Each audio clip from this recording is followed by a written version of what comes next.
this one might be kind of fast. I'm not sure. I'm just gonna see where it goes and how long it goes, and just go with it. Alright, I'm gonna talk about the dude who killed my dad. And this happened in 1990, in DC. Then the dude, he was 16 years old. And at that time I was 14. The dude was only 2 years older than me. When he killed him. He killed him behind, it was drug related. My dad had bought, some crack from him. And he sold my dad, soap instead of crack. So my dad went back and beat the boy up. So the boy came back and shot him. And, said he died, on the street corner. And after the young boy shot him, he asked my dad, my dad asked the boy, he's like, why? He just died right there on the street. I don't know, that's pretty much, how street life is. But anyway, come to find out, I remember I was an adult, and somehow or another I found a news clipping of, my dad's murder. Come to find out, the dude who killed him, he had killed somebody before my dad.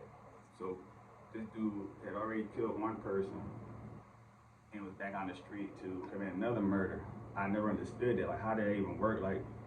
This dude murdered one person, and that dude's name, the person he killed, is still in my head today. I could spit his name out like it's nothing.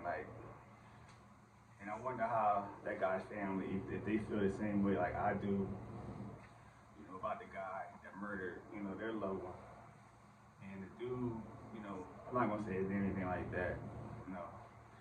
He said to get out in 2026. And it's just crazy, this dude impacted so much of my life. And for a long time, I mean a real long time, I was bitter about it. And I'm not even gonna lie, a long time ago I had contemplating, and I know this wouldn't solve anything. It's just, that was just my mindset at that point in time of going out, and finding his family or somebody related to, and I guess retaliating, whatever. I just had a sick mindset back then. I was just, my whole thing was just vengeance, tit for tat. And with that, it wouldn't have solved anything. That dude would still, get out of prison and get on with his life. And it's just so crazy that this dude killed two people. And, I don't know, I guess, people change as time goes on, and you can't carry that baggage around for the rest of your life. It just eats you up, it makes you to a cynical person, a bitter person. You have to grow from experiences, and, I guess that's how life is.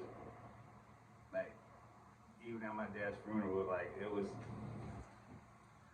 an experience. That turned me off from funerals. After his funeral, I went to one.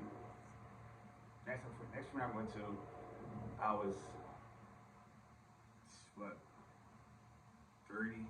My cousin's funeral, my dad's funeral put me off of funerals because, even at my dad's funeral, I sat in the back. I didn't even walk up to the front to view his body because I was just, I guess, not in denial, I guess, shocked, or, I guess PTSD from the whole situation, in the ride, in the limo and everything to the gravesite. The crazy thing is, I'm the only person out of, Mary and my two brothers that ever go out to that gravesite. My younger brother, he never been there. My other brother, he never went. And I can understand why Mary didn't go. They had a tumultuous relationship, so she didn't mind her. She wanted to do it after that. But it was just so crazy. I'm the only person that would go down there, and I can go to that gravesite like the back of my hand. I cannot go for 10 years, and I can easily navigate my way right to the spot where it is. I just remember going in the limo and everything. It was just, cause I had a cousin. He was a cop. Got a police escort to there. And that was the only time that it was I guess not a special event, but I guess I felt kind of important. But that's nothing to glorify. I feel important. Your dad's funeral or any loved one's funeral. It's just but it was just okay because like it was just I don't know, it was just a weird situation. Like they didn't treat it. I didn't. Out to me, it wasn't treated like the way I thought it would treat with his passing because you know out of all his brothers and sisters, he was the first, only one that I know of. You know, out of them that died behind gun violence. Like the rest of them just passed away. You know, due to old age or it wasn't behind anything to do with crime related or anything like that. They just passed away. And like it just bothers me a lot. I mean, not much as it used to, because time goes on, and you try to move forward. Some people can't, some people don't. Like some people want to hold on to it. Like it really shot me. Like I was mad about that for a long time. But I had to get over it. It's like once I started, like once they told me, like what happened to the dude, how what happened to him, then like I don't know if I said before, it was like his blood was on my hand because his life, he had an attempt on his life.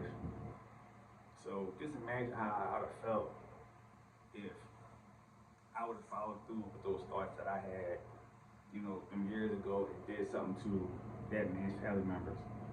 Like that really rubbed me the wrong way. Hearing about the dude shot me, about the attempt on his life, even though I guess at that point in time I was having my transition, away from the street. Like I was, having not an awakening, but I was just starting to, I guess, grow and just trying to leave all that nonsense behind me, like because it was just,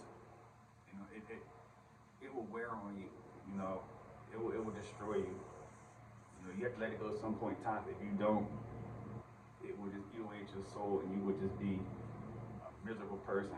And that's how I do those situations. Like I had to let that go both of them, because I've been around violence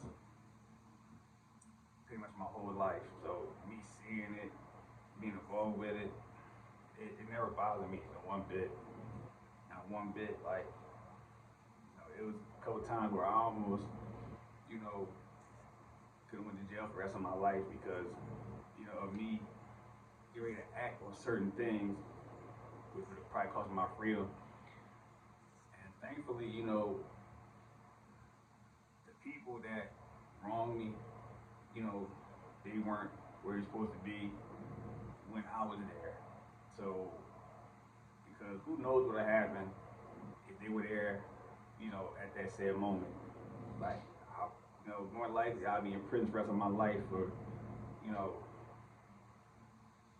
doing something like that, going to those extremes. Because, once you pull that trigger or, you commit that act, you can't take it back. It's done with. And truth be told, like, the mindset I had at that point in time, I did not care. I didn't care if I sat in prison for 30 years. Like, that was just my mindset at that point in time. It was just like I had like my mentality was just so twisted. Like it was just so crazy, my mentality. And like just come from being raised in that. Like I said before, if I said it, like the first gun I seen was the gun my dad showed me. And that was like my introduction. Like it was just constant, negativity, violence, drugs, just everything that came along with, that whole lifestyle. It was, if that's just being fed to you on a constant basis, you're going to, adapt to it, encourage it, it just becomes a part of who you are. Just seeing, I had a lot of my friends die behind gun by people, that I've, known for a while, like I don't know if I said it before, I remember a dude I used to cool with, he got gunned down. And, when I seen it, it was like, it didn't bother me. It's like part of the street. Even my dad's funeral, I didn't cry at his funeral. It didn't, like, for some reason, it just didn't bother me at all for his passing. It was like, I was becoming numb to it, and I hate to say it, but that's just how it was.